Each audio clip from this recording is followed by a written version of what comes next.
O novo visual do Shrek tá aí e já tá todo mundo reclamando. É o efeito Sonic Fail tudo de novo. Mas eu acho que já era de se esperar, porque o visual do Shrek é muito marcante pra gente. A gente acompanhou a história do Shrek durante 4 filmes. Então é normal que uma mudança dessa cause essa estranheza no público. Só que na minha opinião, essa mudança acabou tirando um aspecto muito importante pra ideia inicial do filme do Shrek. Então nesse vídeo eu vou falar um pouco sobre isso e como isso tudo também é culpa da Illumination. Pra mim é um pouco irônico ver o Shrek agora um pouco mais cartunesco, porque inicialmente ele já era assim. O visual original, apesar de ser mais grotesco, ele já era um pouco mais jogado por cartoon. Inspirado no livro do William Steig, o Shrek ele tinha uma aparência mais ameaçadora, com cara de quem ia sair fazendo um massacre por aí. E na época ele também teria outro dublador, né, o Chris Farley, que chegou a gravar várias cenas antes da sua morte em 1997. Simple. Fartwad gets his princess, I get what I want. Como o personagem era parcialmente inspirado na personalidade do autor, várias mudanças precisaram ser feitas quando Mike Myers assumiu a voz do nosso querido ogro. Aos poucos, aquela criatura tenebrosa foi ficando mais simpática e amigável, algo que ajudaria o público a criar mais carinho por ela. Mas, junto com isso, aconteceu uma outra mudança importante. O Shrek ficou menos cartunesco e mais realista. E esse realismo seria fundamental para cumprir um dos principais conceitos da franquia: mostrar que os contos de fadas são uma bela de uma mentirada do caralho. Antes mesmo do filme existir, a ideia de tirar sarro dos contos de fada já estava presente no livro do William Steig. Só que a versão da DreamWorks adicionou mais uma camada de paródia, satirizar elementos associados à Disney. E essa decisão pode ter sido influenciada por conta de uma das maiores tretas da história da animação.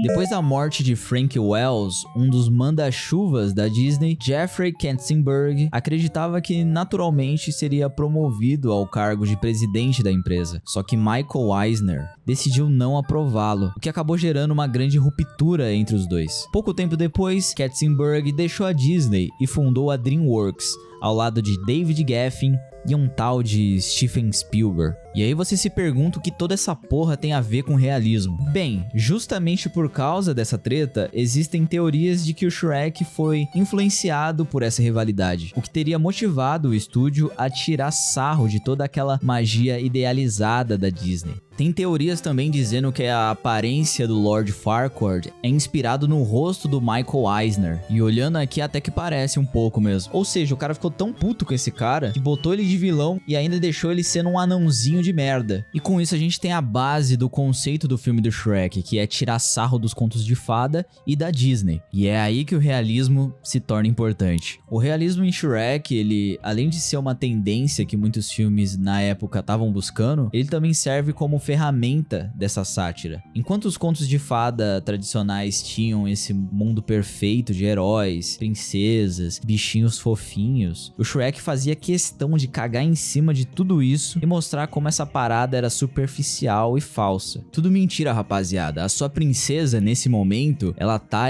vendo o vídeo do Café com Teu Pai, ela tá destruindo a mente com stories da Virgínia, e pra você, mulherada, sobrou aquele cara todo mal projetado assim, tá ligado? Aquele cara que vai te chamar pra sair e depois na volta ele vai cobrar os 20 conto do Uber. Ou seja, o realismo em Shrek servia pra expor o quão artificial e superficial era aquela imagem perfeita vendida pelos contos de fada tradicionais. Então, quanto mais tangível, estranho e grotesco aquele mundo parecia, melhor a sátira ficava. Só que aí você olha pra esse novo Shrek e ele parece mais fofo e mais cartoon. Não só ele, né? Todos os personagens parece que foram Fortniteizados. Parece que todo mundo tá com um filtro que tá deixando a carinha deles mais bonitinha e fofinha. E esse foi o mesmo sentimento que eu tive com a sequência de Os Incríveis, né? Que também, se você compara o visual dos dois filmes, o antigo ele tinha uma estilização mais voltada pro realismo. E já o novo ele tende a ser um pouco mais infantil e mais arredondado, né? E você consegue ver a mudança muito mais clara olhando o design do Toninho, né? Que ele foi totalmente twinkificado no segundo filme. E a minha teoria pra toda essa mudança de estética vem muito da tendência visual dos filmes de animação hoje em dia e também por culpa desses demônios amarelos aqui. Vai, eu aguento. Aperta mais. Mais. Tô vendo estrelas. Que loucura.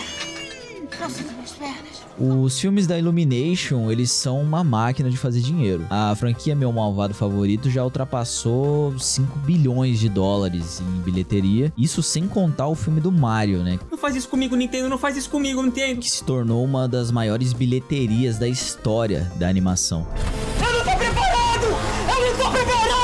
E como o dinheiro manda em tudo, quando uma fórmula dá certo em Hollywood, a tendência da indústria é reproduzir essa porra até não poder mais. Justamente porque os executivos costumam ter uma visão muito superficial do que faz sucesso. Eles meio que enxergam só a embalagem e não o que realmente faz aquele produto ser bom. A gente pode usar um exemplo de um filme de super-heróis, assim. Imagina um filme sobre um grupo de heróis que tem uma árvore, aí tem o guaxinim falante e esse filme faz muito sucesso, dá uma caralhada de dinheiro. O executivo, ele não vai olhar para aquilo e pensar que foi por causa que tem um roteiro bom, ou a direção é foda, o diretor é foda, ou os personagens são bem construídos. Não, ele não vai ver assim. Provavelmente ele vai olhar aquilo tudo e vai pensar, putz, esse filme que tem uma equipe e duas criaturas engraçadinhas deu dinheiro. Ou seja, a gente tem que fazer mais filmes que tenha equipes e criaturas engraçadinhas. E aí eles tentam achar outras obras que são parecidas com o que fez sucesso e tentam imitar, só que mudando algumas coisas. Pô, recentemente tem o caso do Backrooms, né, que fez bastante sucesso, a galera tá comentando. O que você acha que eles vão fazer? Você acha que eles vão tentar entender do porquê que esse filme é bom, do porquê que as pessoas estão gostando desse filme? Não, eles vão começar a procurar outras histórias de Reddit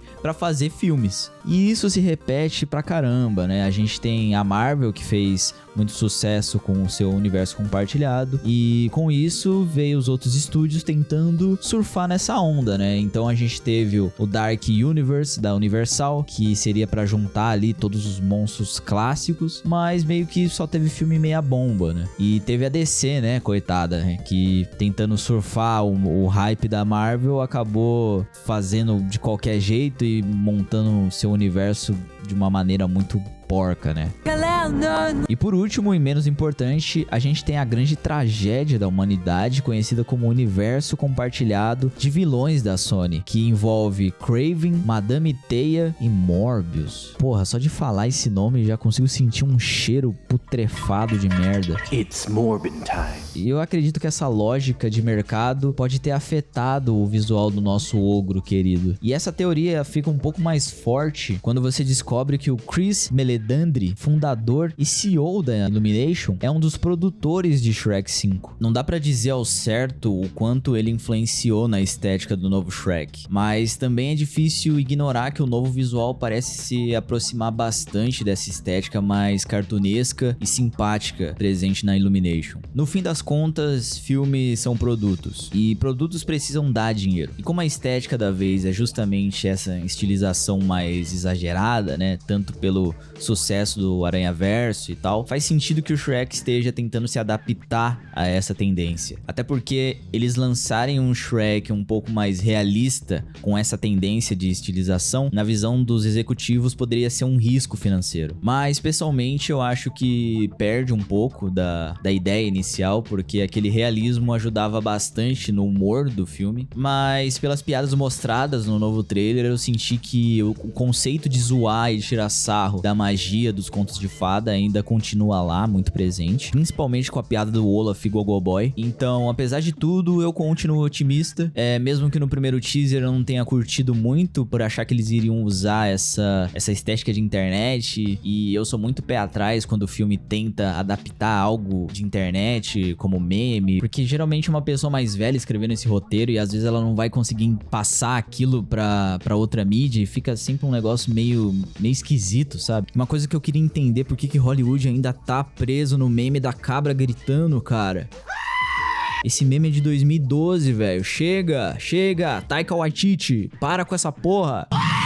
Mas eu dou meu voto de confiança pra DreamWorks. Ela é um dos meus estúdios favoritos de animação. Ela tem franquias muito fodas como Treinar o Seu Dragão, que pra mim é uma das melhores depois do Shrek. E Megamente, o Mega Brain, que apesar de ter sequências lamentáveis, o primeiro é muito bom. E eu acho que essa nova geração merece ser apresentada pro Shrek. Shrek é muito foda, tem um universo ali muito bacana. E eles merecem conhecer mais da sabedoria do nosso querido ogro Esmeralda. Nunca bata no seu filho homossexual. Se você bater, ele pode ficar todo roxo. E roxo é cor de boiola. E eu vou ficando por aqui, obrigado por assistir. Se você quiser, se torne membro por apenas R$ 3,99 para me ajudar a produzir mais aqui no canal. E tem também meu curso de animação aí na descrição, caso você queira dar uma olhada também. E se ainda você quiser ver mais coisa, tem esse vídeo aqui onde eu conto a história de um animador amador de Flash que acabou entrando na produção de Smiling Friends. Um abraço para sua tia Jerusa, que faz uma chupeta maravilhosa. Valeu!